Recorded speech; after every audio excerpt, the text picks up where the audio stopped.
తమిళనాడులో కాబట్టి దళపతి పతారు ఉంటది. జననాయకన్గా జనంతా ఎక్కువనే ఫాలోయింగ్ ఉంటదా అనుకోవచ్చు. కానీ పక్క రాష్ట్రాలలో కూడా జంజీ జనాల కాడ నుంచి మూడు కాలం ముసలోళ్ళ దాకా విజయ్ క్రేజ్ మామూలుగా లేదు పోర్రి. ఏదో రాజకీయ సభనో పార్టీ మీటింగో సినిమా షూటింగో కాదు.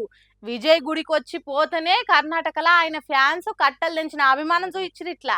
ఆవేశాన్ని ఆపగలం గాని అభిమానాన్ని ఆపలేమంటారు. ఆ మాట తమిళనాడు సీఎం విజయ్ కు పర్ఫెక్ట్ గా సూట్ అవుతుంది పోర్రి. ఏ అభిమానం సంపాదించుకొని సినిమాల నుంచి ఇలా సీఎం అయిండు, ముఖ్యమంత్రి అయినాక కూడా ఆయన స్టైల్ పాలనతోని పబ్లిక్ లో ఇంకింత ఫ్యాన్ ఫాలోయింగ్ కమాయించుకుంటున్నాడు. సోషల్ మీడియా చేయంగా పక్క రాష్ట్రాల్లో కూడా పతార పెంచుకొని దళపతిడా అని అనిపిస్తున్నాడు. కర్ణాటకలో విజయ్ క్రేజ్ చూస్తే ఆ ముచ్చట మళ్ళోసారి కళ్ళకు గట్టినట్టు కానొస్తున్నది పోరి. కొల్లూరు మూకాంబికాంబ వారిని దర్శనం చేసుకోనికి విజయ్ వస్తున్నది తెలిసే వరకల ఏం జనము, ఏం సందడి, ఏం కథ.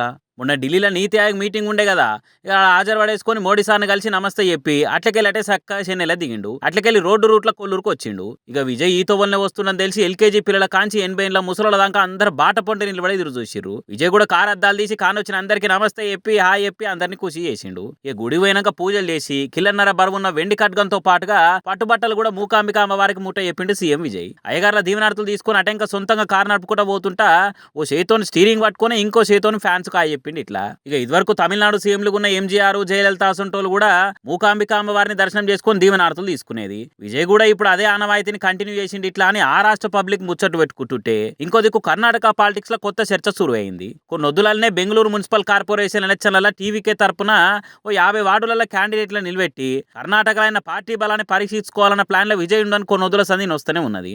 ఇప్పుడు ఇట్లా చిన్నగా మెల్లగా కర్ణాటకలో పవర్ పెంచుకొని ఆయనతో వచ్చే అసెంబ్లీ ఎలక్షన్ నాటికి రంగంలోకి దిగుతాడా ఏంది అన్న సాయిపై చర్చలు కూడా గట్టిగానే నడుస్తున్నాయి అక్కడ దిక్కు. మరి విజయ్ ఈ ముచ్చట్లో ఏం ప్లాన్ వేసి పనితనం చూపిస్తారనేది చూడాలిగా.